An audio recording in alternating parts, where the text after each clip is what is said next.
Hello student, कैसे हैं आप सब। एक बार पुनः सी कोचिंग क्लासेस पर स्वागत है। क्लास 12 फिजिक्स एनसीईआरटी में चैप्टर 5 चल रहा है, जिसमें आज का टॉपिक है किसी चुंबकीय क्षेत्र में एक आपका चुंबक रखा हुआ है प्यारे बच्चों, उसमें स्थितिज ऊर्जा कितना लगता है, वो स्थितिज ऊर्जा का गणितीय व्याख्या यहाँ पर क्लियर करने वाले हैं। ठीक है, तो जैसे आपके पास एक समान चुंबकीय क्षेत्र है और उस पर रखा हुआ क्षण चुंबक, और क्षण चुंबक में कितना स्थितिज ऊर्जा कार्य कर रहा है उसे हम यहाँ पर व्यंजक के रूप में प्राप्त करेंगे। ओके, तो शुरू करते हैं। सबसे पहले बात करते हैं प्यारे बच्चों स्थितिज ऊर्जा की परिभाषा। देखिए, कोई भी चुंबक है, यदि किसी भी चुंबकीय क्षेत्र में रखा जाएगा तो उसमें प्यारे बच्चों कोई ना कोई बल कार्य करेगा, और बल कार्य करने के फलस्वरूप जो ऊर्जा उसमें निहित होगी उसे हम कहेंगे स्थितिज ऊर्जा। यानी किसी वस्तु के स्थिति के कारण जो संचित ऊर्जा होती है उसे कहते हैं स्थितिज ऊर्जा। या यहाँ पर हम चुंबक के परिभाषा के आधार पर या चुंबकीय क्षेत्र के परिभाषा के आधार पर बात करें तो स्थितिज ऊर्जा वह ऊर्जा है जो कि किसी भी चुंबक को मानक स्थिति से वर्तमान स्थिति तक लाने में व्यय होता है। समझ रहे हैं, किसी चुंबक को मानक स्थिति से वर्तमान स्थिति तक लाने में जो भी ऊर्जा व्यय होता है उसे हम कहते हैं प्यारे बच्चों स्थितिज ऊर्जा। कुल मिलाकर के चुंबकीय द्विध्रुव को मानक स्थिति से वर्तमान स्थिति तक घुमाने में किया गया कार्य ही स्थितिज ऊर्जा कहलाता है। ओके प्यारे बच्चों, क्लियर है कि किसी भी चुंबकीय द्विध्रुव को मानक स्थिति से वर्तमान स्थिति तक लाने में किए गए कार्य को हम चुंबकीय क्या बोलते हैं, चुंबक की स्थितिज ऊर्जा कहते हैं। क्लियर। यहाँ पर हम बात करते हैं कि एक आपके पास क्षण चुंबक है। इस क्षण चुंबक को जैसे मान लीजिए यहाँ पर एन ध्रुव है और यहाँ पर एस ध्रुव है, तो NS एक क्षण चुंबक है जो कि एक समान चुंबकीय क्षेत्र B के साथ थीटा कोण बनाते हुए रखा गया। माना NS एक क्षण चुंबक है, माना NS एक क्षण चुंबक है जैसा कि आपको दिख रहा होगा, जो कि एक समान चुंबकीय क्षेत्र में थीटा कोण बनाते हुए रखा गया है। तब यहाँ पर प्यारे बच्चों मैं आपसे कह दूं कि जैसे आपके पास थीटा कोण है तो एक बल ऐसा कार्य करेगा, एक बल यहाँ पर कार्य करेगा और एक बल यहाँ पर कार्य करेगा, और ये जो बल होता है प्यारे बच्चों स्मॉल m ऐसा होता है, ये ध्रुव प्राबल है, ये बल कार्य करता है, और इस बल के कारण प्यारे बच्चों एक आघूर्ण कार्य करेगा जिसे हम कहते हैं बलयुग्म का आघूर्ण।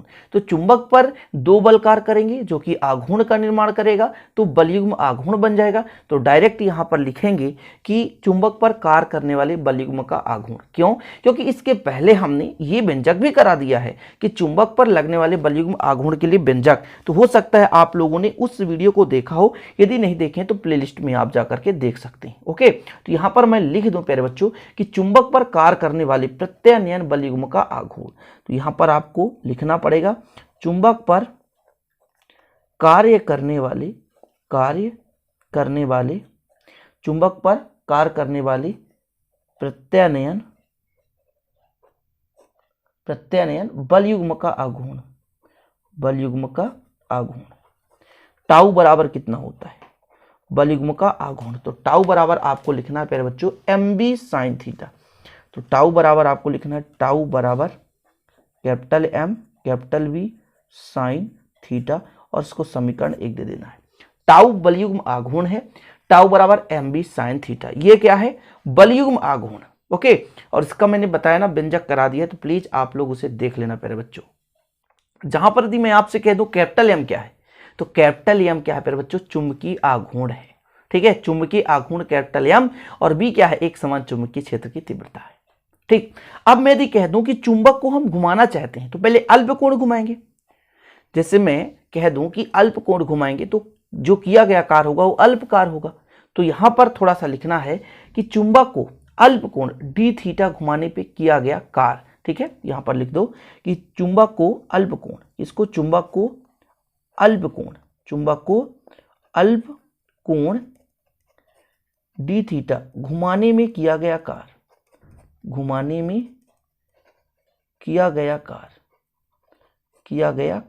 ओके, अल्प कोण घुमाएंगे प्यारे बच्चों, अल्प कोण। तब जो आपका dw होगा अल्प कार्य निकालना पड़ेगा ना, तो अल्प कार्य होगा। जैसे संपूर्ण कार्य तो w, लेकिन अल्प कार्य हो जाएगा dw। अल्प कोण कार्य बराबर कितना होता है? बल गुणे दूरी। तो बल आपका प्यारे बच्चों मान लीजिए टोटल ये बलयुग्म आघूर्ण तो बल ही है, तो mb sin थीटा हो जाएगा। और आपका कितना घुमा रहे हैं, तो दूरी आपका डिस्टेंस कितना है? d theta. इसको आप समीकरण 2 दे सकते हैं, अल्प कोण घुमाने में किया गया कार्य।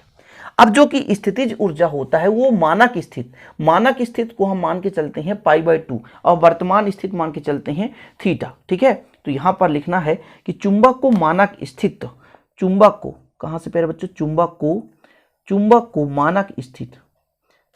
को मानक स्थित यानी थीटा बराबर π/2 से वर्तमान स्थित, मानक स्थित से वर्तमान स्थित तक लाने में, बहुत सिंपल है प्यारे बच्चों किया गया कार्य। एक एक स्टेप से मैं बता रहा हूं ताकि आप लोगों को दिक्कत ना हो सके, और पेपर में इतना ही लिखना है। देखिए संपूर्ण कार्य क्या होगा W, संपूर्ण कार्य क्या होगा W, जो कि dW का समाकलित रूप होगा। अल्प के लिए dW था, समाकलन कर दिए तो संपूर्ण के लिए हो गया समाकलन, लेकिन कहां से, लिमिट है π/2 से थीटा तक, π/2 से थीटा तक। अब dW का मान रख दो समीकरण 2 से, तो π/2 हो जाएगा ये थीटा, dW का मान कितना है, capital M V sine theta d theta हो गया। क्लियर, यहां से जो भी कांस्टेंट है प्यारे बच्चों उसे बाहर ले लो, यानी आपका W बराबर निकल कर आएगा, जो MB है उसे बाहर ले लो, कहां से, π/2 से थीटा तक, यहां पे बच रहा है साइन थीटा और d थीटा। बिल्कुल सिंपल है। और फिर साइन थीटा का समाकलन आपको बताना है, तो साइन थीटा का समाकलन होता है माइनस कॉस थीटा, तो यहां पर साइन थीटा का समाकलन कर दूंगा माइनस कॉस थीटा। ठीक है, तो W बराबर आपका लिमिट है तो लिमिट रहने दें माइनस कॉस थीटा, और लिमिट है भैया π/2 से ये थीटा कोण तक। अब इसके बाद करते हैं क्या, पहले अपर लिमिट रखते हैं, और सॉरी आपके पास यहाँ MB है प्यारे बच्चों, MB, तो यहाँ पर MB लिखना पड़ेगा, MB, नहीं तो गलत हो जाएगा, बिल्कुल गलत हो जाएगा, MB लिखना पड़ेगा। तो आपको हो जाएगा W इक्वल MB रहेगा ही, पहले अपर लिमिट रखते हैं तो कॉस थीटा, फिर बीच में माइनस होता है, फिर निम्न सीमा यानी लोअर लिमिट रखते हैं, ओके, उच्च सीमा फिर निम्न सीमा रखते हैं। तो W बराबर आ गया MB, ये आपका माइनस कॉस थीटा है, रहने दो, फिर माइनस माइनस प्लस हो जाता है, cos 90 का मान कितना हो जाता है, cos 90 का मान हो जाता है 0। कुल मिलाकर जो आपका W निकल कर आएगा प्यारे बच्चों माइनस MB cos थीटा। जी हाँ, इसको आप समीकरण 3 दे सकते हो, और समीकरण 3 ही आपके लिए किए गए कार्य का मतलब एक व्यंजक है, लेकिन जो कार्य है वो स्थितिज ऊर्जा के बराबर होगा। जो आपका दंड चुंबक है या जो कि चुंबकीय द्विध्रुव है, इस पर जो भी कार्य किया जा रहा है वो आपके चुंबक के स्थितिज ऊर्जा के बराबर होगा। तो यहाँ पर आपको लिखना है प्यारे बच्चों कि यही जो कार्य है, यही कार्य चुंबकीय द्विध्रुव, यही कार्य चुंबकीय द्विध्रुव की स्थितिज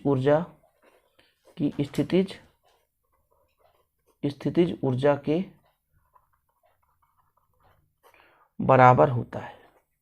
ओके, यही कार्य चुंबक जो भी आपके पास है उसके स्थितिज ऊर्जा के बराबर होगा। इसलिए जो आपका ऊर्जा का मान आ चुका है मेरे बच्चों, U बराबर माइनस MB cos थीटा। जी हाँ, ये आपका आ चुका कंप्लीट। ओके, ये आपका आ चुका कंप्लीट। ठीक है प्यारे बच्चों, ये आपका आ गया स्थितिज ऊर्जा। इसके बाद इसका टर्म एंड कंडीशन लगा देंगे कि थीटा बराबर कितना हो आपका 0 डिग्री, फिर थीटा बराबर हो 90 डिग्री और थीटा बराबर 180 डिग्री। तो आपको लगाना है कंडीशन यानी स्थित। तो आगे हेडिंग डालना प्यारे बच्चों स्थित। क्या स्थित? स्थित फर्स्ट, जब थीटा बराबर 0 डिग्री हो तो U बराबर minus MB cos 0 degree. cos 0 का मान 1 होता है तो U का मान निकल कर आएगा माइनस MB, यानी ये ऋणात्मक है प्यारे बच्चों, इसलिए आपका आएगा न्यूनतम मान। क्या? न्यूनतम मान। न्यूनतम कब होगा? जब 0 डिग्री होगा। न्यूनतम कब होगा? जब 0 डिग्री होगा, मतलब चुंबक संतुलन की स्थिति में होगा। ठीक है, यानी हमारा जब 0 डिग्री है तो चुंबक किस स्थिति में है? संतुलन की स्थिति में है। यहां पर आप लिख सकते हैं कि अर्थात इस स्थिति में चुंबक संतुलन की स्थिति में, संतुलन के स्थिति में है। ठीक, ये पहला कंडीशन आ गया। फिर आपका सेकेंड कंडीशन है प्यारे बच्चों, जब आपका थीटा बराबर कितना हो 90 डिग्री, तो u बराबर आएगा 0। जीरो कैसे आएगा? जीरो कैसे आएगा मतलब u बराबर आपके पास माइनस एम बी कॉस 90, और cos 90 का मान कितना होता है 0, इसलिए माइनस एम बी इंटू 0 बराबर 0 आ गया, 0 आ गया। ठीक है, यानी इस स्थिति में आपका जो स्थितिज ऊर्जा है वो 0 होगा, शून्य होगा। ठीक, ये आपका मानक स्थिति है, यानी 90 डिग्री ही मानक स्थिति होता है। यानी 0 डिग्री से जो भी हम प्यारे बच्चों उसको घुमाने की कोशिश, 90 डिग्री से घुमाने की कोशिश करेंगे, जो भी ऊर्जा होगा वही उसकी स्थितिज ऊर्जा होगी, जो कि 0 के बराबर होगी। ठीक है, तीसरा कंडीशन आप लगा सकते हैं कि जब थीटा बराबर कितना हो, तो तीसरा कंडीशन आप लगा सकते हैं थर्ड नंबर, कि जब थीटा बराबर कितना हो 180 डिग्री, तब u बराबर माइनस एम बी कॉस 180। अब cos 180 का मान -1 होता है, तो माइनस एम बी इंटू -1, तो गुणा हो जाएगा मल्टीप्लाई, तो u बराबर आपके पास आ जाएगा एम बी, जो कि अधिकतम कार्य के बराबर है, यानी अधिकतम ऊर्जा के बराबर है। अधिकतम ऊर्जा हो गया, ये हो गया। यानी कब? जब 180 डिग्री होगा, जब 180 डिग्री होगा तब स्थितिज ऊर्जा अधिकतम होगी, और इस स्थिति में चुंबक अस्थायी संतुलन में होता है। किस स्थिति में होता है? अस्थायी संतुलन में होता है। तो 3 कंडीशन थे जिनको मैंने निकाल दिया, और आज का ये वीडियो भी कंप्लीट हो जाता है। वीडियो पसंद आए तो प्लीज़ लाइक जरूर करें और दोस्तों के साथ शेयर करें। इसी प्रकार हम आपके लिए वीडियो लाते रहेंगे। ठीक है, चलते हैं प्यारे बच्चों, मिलते हैं अगली वीडियो के साथ। तब तक के लिए जय हिंद, वंदे मातरम।